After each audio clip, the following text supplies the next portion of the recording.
Pour yourself a fresh cup of awakening with Coffee with Wally, the podcast that brews enlightening discussions with a grind of the past and future. Join host and seasoned broadcast journalist Wally Wood of the Wood News Group and co-host Andy Valudes, the marine marketer and master strategist from Marketing Dynamics, as they explore the past, present, and future. Dive into a world where technology and globalization intersect with prophecy. Each week, Coffee with Wally links ancient and recent history to tomorrow, making sense of today's rapid changes through the lens of Revelation 13. Don't miss any episode. Visit coffeewithwally.com and subscribe for your weekly espresso of insight. Coffee with Wally, a fresh cup of awakening, awaits you. Coffee with Wally, where understanding our times becomes clear over caffeine. My name is Andy Valudes. I am your co-host here with your host, Wally Wood. You're watching Coffee with Wally, Web Xtra, where understanding our times becomes clear over caffeine. It's, man, do we need a dose of caffeine these days, right, Wally? Yeah, we're both getting ours today, that's for sure. In our Revelation. You know what a quad is? Yeah. That's a coffee with a quad shot of extra caffeine. Well, so we've been doing this series called The Hard Believer, and we've been interviewing some awesome guests. You can go to the website, coffeewithwally.com. Of course, we do have our coffee cup featured there as well. Yeah. And you can get this commemorative coffee cup to enjoy as we share these video cast, web extras. We do a podcast weekly as well. And so today we have an awesome guest in Randal Reeder. And I know you always do your journalistic duty and do research on these guests. I always appreciate that, Wally. And so take it over. It's your show. Well, we thank you, Andy. And I'm not going to spend a lot of time giving a prelim into today's guest. I'm going to give him as much time to speak as possible because he's quite colorful. Randal Reeder, when you just do a general internet search on the man, you find all kinds of accolades about him and where he came from, how he came from, biker, fighter, bruiser, the whole 9 yards. And we're going to go through that initially, and then I want to end up with what he's doing now, but I don't want to go into that at this moment. And the reason why we have him on this show right now. Randal, welcome to Coffee with Wally. I see that you're having your coffee. Thank you, sir. I am in my Estonian cup. My wife's from Estonia. Yeah. So. We'll have to get you an RFN cup here pretty soon. Absolutely.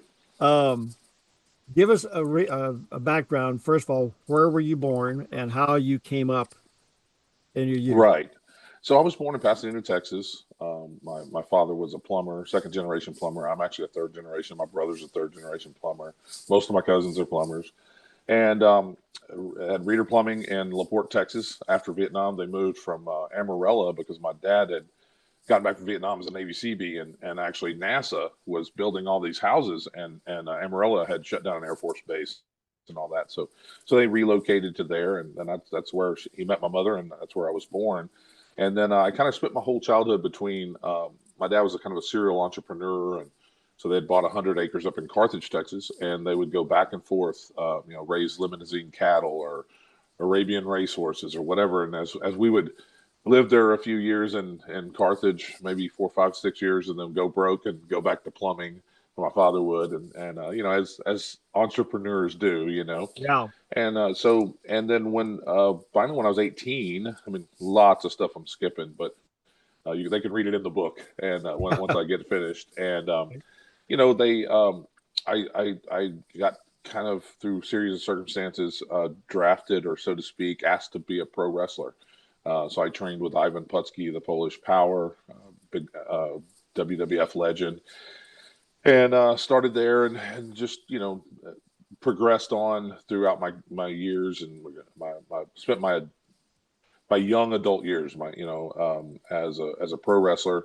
But I was in the Third Coast. Texas was considered the Third Coast for entertainment, for movies and such. So I started auditioning for TV shows and low budget films and booking. And so early on, some of my earliest acting jobs was guest stars on Walker Texas Ranger and things like that. So just really kind of was blessed in that sense. But I also had gotten saved when I was probably 20, and I dove into church. So I was always really torn because there's this this world that was pulling me into with wrestling and acting, which were certainly unsavory, Right.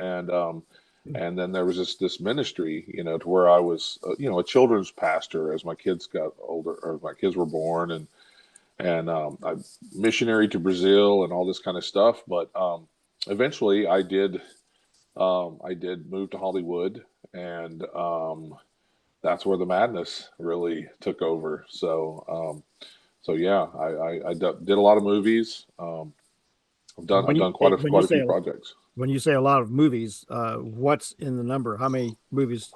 I don't know, 40, 50 maybe Really? different projects. I Okay. haven't looked in a while, but Were you a biker at the time? I kind of always been, at least that was always my intention. Interestingly enough, when I was kind of the good son when I was young. So when I was 17, I actually quit school and was hauling racehorses around the country, but I came back to take my GED into Carthage, Texas, and while I was there, my mom said, "Hey, your Uncle Gary is asking us to come over, invited us over to a church to hear a prophet speak, a guy named David Davis. He had been on death row for murder in Washington State, if I remember correctly, which I'm pretty sure I do. And it was earth moving. And went over and I said, well, that sounds good. Is that like a soothsayer? I mean, we didn't go to church, so, Yeah. so we went there and he spoke over my mom, and then he ended up speaking over me. And he prophesied over me when I was 17 years old that I would minister to gangs and rough groups of people that my pastor could never reach. And Wow. on the way home, my mom asked me, she said, what do you think about that? Because when he spoke to me, it was like God was speaking to me. It just felt like God was speaking to me. I said, yeah, it was weird. I felt something. I said, and she said, I said, of course I'm 17, so I got a but. I'm like, but I don't even have a pastor. I don't know any gangs and rough groups of people except Willis Green, who worked for my grandfather and was a plumber, and he's a motorcycle club member. And let me leave it at that. And then, and I'm not trying to reach anybody. I'm just trying to get rich, because that's what at 17, that, Sure. Yeah. of course, fast forward 30 something years, I mean, of just life beating the hell Yeah. out of me. Or actually just fast forward a few years, because by the time I was 20, I was wrestling on TV for Global Wrestling Federation on ESPN every day. It's like 3 p.m. every day and worldwide. And they changed my gimmick to a biker. They wanted me to come in a biker clothes and all that. And I always wanted to be a biker because I rode motorcycles as a kid. And Willis Green, who worked for my grandfather, was in a motorcycle club. And I thought that was the coolest thing ever. And so yeah, and then 30 something years later, Willis comes back in my life, which is really interesting. But yeah, I went and did a bunch of movies, just crazy stuff, when I moved out to Hollywood, for instance, and this is pertinent to the end of the story. I kind of walked away from my plumbing company that I had, kind of just gave it away. And, you could say a midlife crisis or whatever, I'm not sure. Right. Right. But I had done 2 movies in 2004. I did a movie called Sin City, ironically, and Idiocracy, and they were both going to movie theaters, and they were going to be big movies. So I told my then wife, mother of my children, I said, look, I've got to go now. It's now or never. I may never get 2 movies in theaters at the same time. Do you want to go starve and make it with me, or do you and the kids want to stay, live in your house behind your mom's? Like her parents had built them each of the kids had a house in 2 acres apiece. I Wow. tell people, if you want your kids to leave and stay gone, do not build them a house behind you. So no, she moved there, and the marriage did not work out, and ultimately, and then I was, off in Hollywood, and trying to send money home, and got into all kinds of craziness. Yeah. I was auditioning for movies and booking movies and actually acting in movies while I was, bouncing at nightclubs, driving for escort services, and collecting money for bad people. So And trying to find yourself. It was lost. Actually, I remember one time my brother picked me up around that time at the airport so I could come home and visit my family, and he would pick me up in Dallas at the airport, and I said, "Hey, pull over here at this liquor store," and I went in, got me a bottle of vodka, and I'm just driving down the road drinking this, and he's like, "Bro, are you okay?" And I'm like, "I don't think so." And he's like, "What's going on?" I said, "I've either lost myself completely or truly found myself, because it was just, I had gotten to that point, when I'm doing you just almost a life of crime where it's like, okay, if I kind of had to decide, you can't do that halfway. You're either all in or all out. And ultimately Right. I got out, but it was a hard struggle for several years, doing that. It was eating at my soul. I'd have to drink it away. It was horrible. You're touching on a point here that I think a lot of people can relate to, that when God has his hand in your life and you're not walking with him, Oh, you're not totally. united with him, you reach a point, a crossover point, and he brings it to you. Hmm. He is so gracious.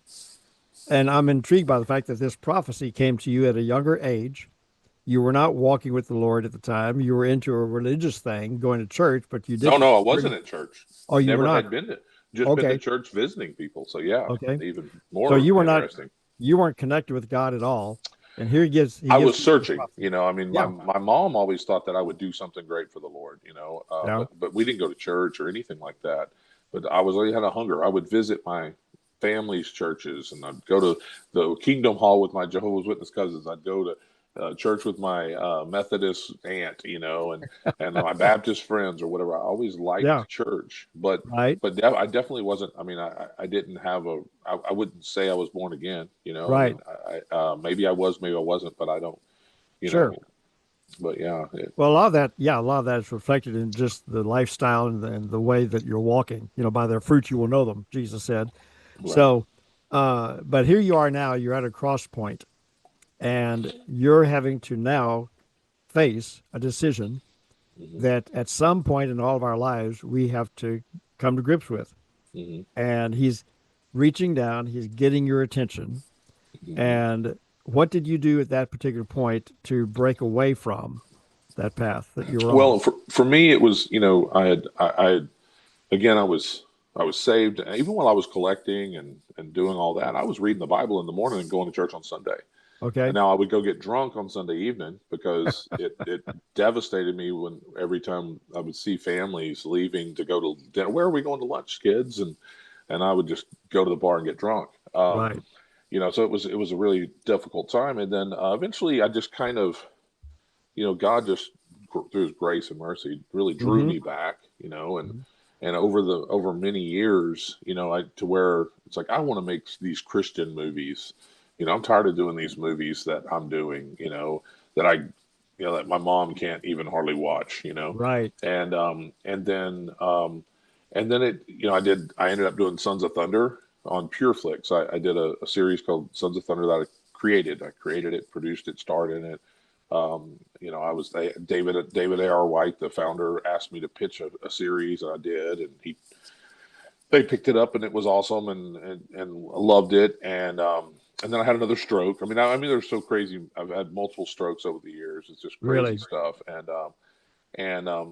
but um, then we started building this streaming platform because we wanted to be able to do, my brother and I wanted to do more stuff like Sons of Thunder. We wanted to go into the world. And the only thing that frustrated about Sons of Thunder was that it was on PureFlix. And I've just, at that point, and I still feel the same currently, that I just don't have a desire to preach to the choir. I want to go Right. out into the world. So Sons of Thunder was still kind of preaching to the choir because really who's going to watch it, at least in my thoughts, other than Yes. Christians. So we started building this streaming platform called Americonic.com. And we wired the money off to the builder to start. And within a couple of days, I woke up and I was getting into the Word. I do a daily audio Bible app every single day, DAB. and have for years. And I can listen to it, read it, I can go back to it, and that's where my Aunt Sandy was doing that with me that morning, and I was kind of staring at the floor afterwards instead of talking like we normally do. And she said, "Are you okay? What's going on?" And I just turned to her, and out of my mouth, I heard myself say, "I don't think God's going to bless anything I touch until I put His ministry first in my life." And I was just floored. I was like, "Why would you say such a thing? You just cursed everything now. Nothing. God's not going to bless anything out of your own mouth." And she naturally said, "Well, what's that?" And I said, "Well, you kind of would think if he's not going to bless me till I do it, he'd tell me what it is." And I was really upset with God. And a couple hours later in the shower, he told me, to go into bars at 2 p.m. on Sunday and do an unchurchy church service. And I'm like, this is crazy. This is what crazy people do. I just had I just broke my head, my Yes. brain. I snapped. I'm going to be homeless soon. I mean, this is nuts, And but I said, okay, you picked the right guy because I'll do it. You tell me to do it, I'll do it no matter what. And so I did, and we had our first one at Kima Shot Bar in Kima, Texas, at a friend of mine's places. Of course, once I decided to do it, I'm like, okay, I'll do it, but how do I find a bar? I was like, wait, I know one crazy guy who owns a bar. Let me ask him. And his response was, "You want to use my bar for a church service?" I said, "Yeah." And he goes, "That's awesome. I'll cook chicken and waffles." And I was like, wow, that is not what I expected you to say. And after that, it was just we've never had to find a bar. People call us, "Hey, can y'all come to our bar? We heard about this." And it's just been incredible. And as a result, Saved Savage Ministries was born. Save Savage Ministries was born that day, and or 8 days later, really, because we didn't even know what was going to call it. Of course. Until my friend Brian Promo Miller, you know Brian, yes, Andy, and Promo says he sent me a flyer, because he's Promo. That's what he does, and he sent me a flyer. It says Bar Church, and I was like, no, we're not going to call it Bar Church. Are you crazy? The one thing I asked in the shower when God told me to do it, I said, okay, I'll do it. I'll do it, Lord. But please don't make me call it a church, and please never call me a pastor. You've called me a pastor a couple times in the middle, and right. Luckily we're separated by space, because I was like, no. But no, I definitely, I definitely never want to be a pastor. Hopefully God doesn't make me do that, because but I get it, because I did found a ministry, and yes. We don't really have pastors. We're it's an evangelical ministry. Yeah. We really try to find people a church. That's ideally, and it has worked many, many, many, many times, maybe hundreds of times already. That someone comes in that would never go to a church, but they'll go to a bar, and now they end up are faithful members of their church. So now, in a quick moment, give us a feel for the environment of you being unchurchy in a bar, right, and ministering. How does that work? Yeah, it's changed over time. Obviously, when it started, we had a guy, Jordan Appleby, was a friend of mine. I've kind of known him since he was a mere little child, because I was friends with his older brother. And he said, well, hey, he started coming. He came to the first one, the second one, the third one. By the third one, he says, "You want me to bring my guitar? I don't know gospel songs, but I know, like, Brooks and Dunn, I Believe, and I could probably get Amazing Grace out." I'm like, yeah, that'd be great. So, that he started doing music. Now, this guy had never been in the church, except maybe when his mother would make him go occasionally. And he had been singing in bars since he was 17. So he started doing our music, and it evolved, because we're like, hey, learn this Third Day song. Hey, learn this Zach Williams song. And then it ended up growing into, basically, now we kind of have praise and worship, in the bar. But at first it was very, it was like, hey, I want something that turned, and I still today, even when we're doing the praise and worship, and we have people that really want to do praise and worship, I'm like, that's cool, but I need one country type song or something that turns their head around from the bar, because we really try to go into bars that aren't busy on a Sunday. Okay. Because we don't want you to be wouldn't a expect them nuisance. to be. We don't want to go into some bar that there's hundreds of people that ride in or whatever. We really kind of go into divey bars, bikery type of bars, but we prefer to go in where on a Sunday ideally there's 10 people there, bellied up at the bar at 2 p.m, and then they're kind of surprised that we're there, and then they turn around and then they get involved and they get ministered to, and that's really the ideal target for us, is to go in there. Now we roll in with 20 to 50 people that go from church to church, or from bar to bar with us, Lord. And so we bring a crowd, but we're really there for those 6 or 10 people that are at the bar that don't really know we're going to be there. So. Okay, now the kind of person that you find in the bar, they're not part of your operation. What do you find in them that appeals to your ministry? How are they reaching out to you? I mean, they're often moved, crying, hugging us. I'll tell you, one guy, I don't know, probably 6 months ago, came up to me, and he's gone to a lot of our services at this one particular bar. And when we're there, he shows up, and he came up and he said, "Man, I want to thank you for what you're doing here." And I said, "Oh yeah, absolutely, brother." And he says, No, seriously, from somebody who won't step foot into church until his funeral, thank you. And I said, "Of course, brother." I said, "But hold on, rewind a minute. Why are you not going to step foot into a church until your funeral?" And you're not going to believe the answer. He said, "Because when I met my wife, I was an associate pastor, and I'll never go back." 80% of everybody we deal with, 80%, every bit of 80% are church hurt people. Wow. At the bars. I thought, just ignorantly thought, sure. And in fact, it's very dismissive. When I originally started, I'm like, "Okay, God, I'll go lead some drunks to the Lord." And I found out that I'm in Texas, that it started in Texas. Now it's everywhere, or it's branching out. But in Texas, everybody knows Jesus. They might not know him like they need to know Jesus, but and most of them have walked away. Like everybody in there is in a fallen state, much like I was on a Sunday. I mean, of course I would go to church and then go to the bar, but a lot of people, that's not a good thing either. I mean, maybe that makes me a messed up person, that I could do that and then do the other. I mean, so that, I guess that makes me the saved savage that God told me I was. And then we started Saved Savage Ministries. And that's really what it has done is, I would say that a lot of the Saved Savages, probably 60%, are really rough. A lot of, I jokingly, but kind of seriously say that Saved Savage is full of a lot of people most of us have broken most of the commandments, and a few of us have broken them all.